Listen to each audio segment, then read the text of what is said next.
Trabalho e Justiça, uma produção do Tribunal Superior do Trabalho. Olá, ouvinte, eu sou Larissa Batista e a partir de agora seguimos juntos com as principais informações da Justiça do Trabalho. Quem abre esta edição é a repórter Renata Gorga, de Brasília. Técnico que caiu na malha fina da Receita Federal por erro da empregadora deve ser indenizado. Em nosso giro pelo Brasil, a repórter Ana Paula Guilherme traz informações diretamente do Tribunal Regional do Trabalho da Terceira Região, em Minas Gerais. Servente de pedreiro será indenizado após lesão grave na mão esquerda em acidente de trabalho com betoneira. De Goiás, as informações do Tribunal Regional do Trabalho da 18ª Região com a repórter Andressa Bueno. Cargo de confiança tem direito ao pagamento em dobro por feriados e domingos trabalhados. Decide TRT de Goiás. E do Tribunal Regional do Trabalho da 7ª Região tem informações com a repórter Jamile Ipiranga. Justiça do Trabalho do Ceará garante jornada reduzida à mãe, sem cortes no salário, para cuidar de filho com autismo. E hoje é dia do quadro Boato Olfato. Momento de saber como a lei trata temas específicos da relação trabalhista. O assunto de hoje é demissão pós-férias. Se liga, o programa está no ar.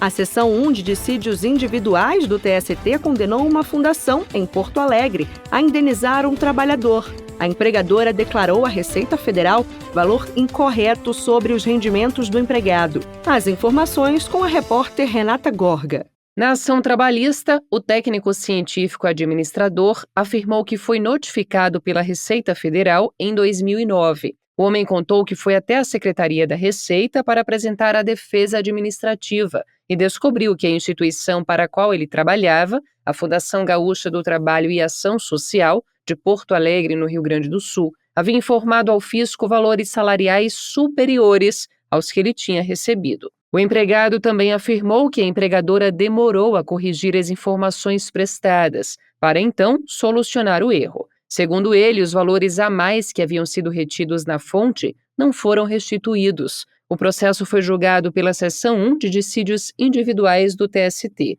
O relator, ministro Breno Medeiros, considerou não ter havido comprovação de danos ao empregado. Isso é um equívoco normal que depois, muitas das vezes, como são informados aí com relação aos próprios contribuintes, isso daí é retificado dentro do período e aí não vejo qualquer prejuízo a não ser o de sabor. O ministro José Roberto Pimenta abriu divergência. Ele entendeu que houve sim danos morais ao trabalhador e que a fundação foi negligente ao informar dados errados na declaração do imposto sobre a renda retido na fonte. Há registro no acórdão de que esse trabalhador, em decorrência desse equívoco de informação dos valores que teriam sido pagos a ele, houve uma informação de valores pagos a maior. E aí depois vem a retificação, depois da passagem do prazo para entrega da declaração de ajuste, do imposto de renda, e ele é colocado na malha fina e há um atraso imenso no pagamento da restituição dele.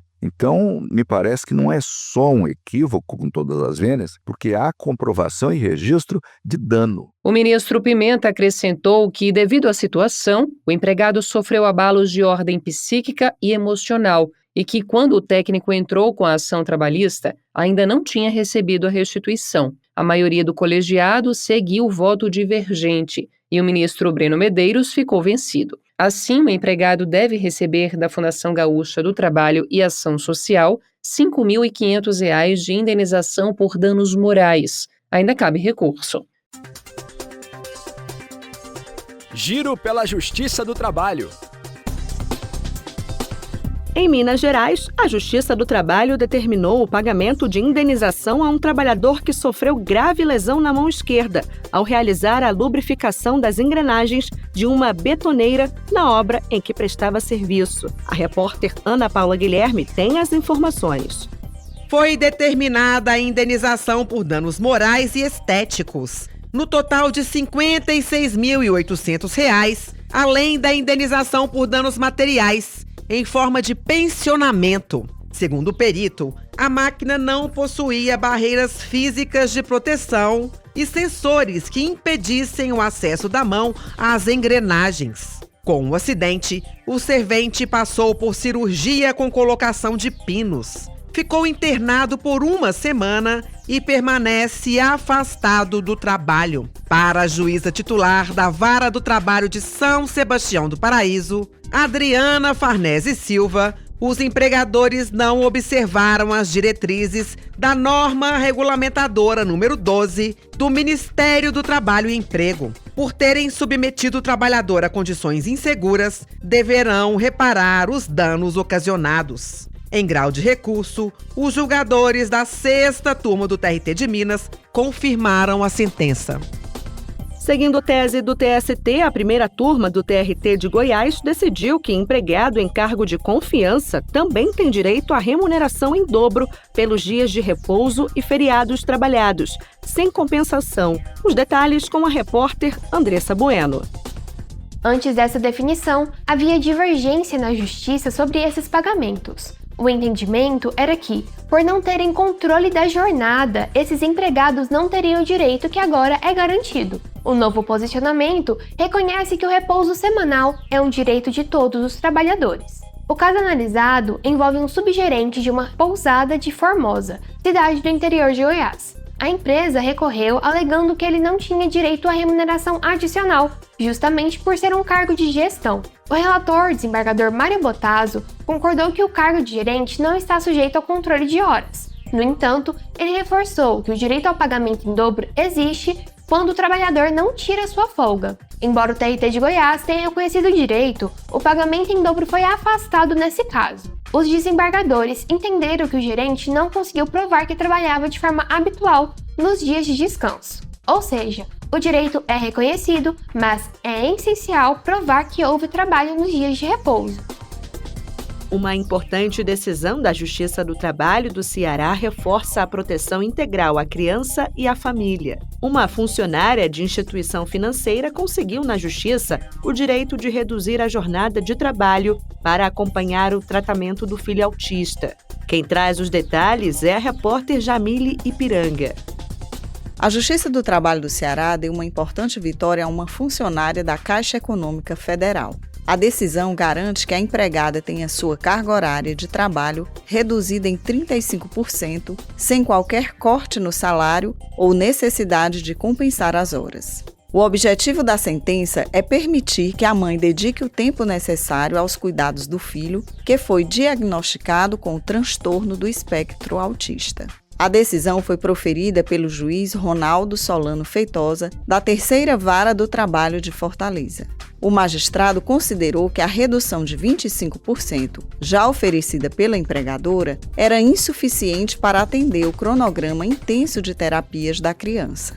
A sentença determinou que a funcionária passe a cumprir sua jornada exclusivamente no turno da tarde, liberando o período da manhã para o acompanhamento terapêutico do filho. A instituição financeira foi intimada a cumprir a decisão no prazo de 5 dias. Caso haja descumprimento, o banco será penalizado com uma multa diária de R$1.000, limitada a R$30.000. O juiz fundamentou sua decisão na proteção integral à criança e à família, aplicando por analogia a mesma legislação que já beneficia servidores públicos federais que têm dependentes com deficiência. Da decisão, ainda cabe recurso. Boato ou fato? E aí, Carla, que surpresa boa! Achei que ainda estivesse curtindo as férias. Ai, bem que eu queria, viu, Marta? Voltei revigorada pro trabalho, mas minha animação foi embora rapidinho. Fui recebida com uma demissão, acredita? Como assim? Logo depois das férias? Isso não é proibido? Pois é, menina, eu também pensei que fosse. Eu vi num post que a empresa tem que esperar um tempo depois das férias para mandar a pessoa embora. Mas será que é verdade? Agora fiquei na dúvida. Acho melhor conferir, mas acho que a lei proíbe sim. Marta, isso é boato. A empresa pode demitir um empregado logo após o retorno das férias.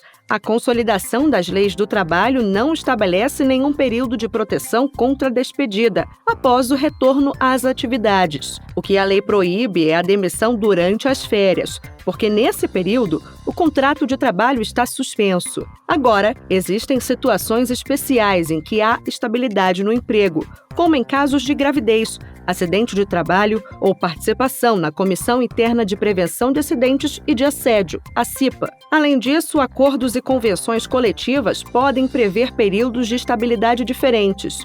Então, a empresa pode até demitir a Carla logo depois das férias, desde que respeite todos os direitos trabalhistas e não haja estabilidade prevista em lei.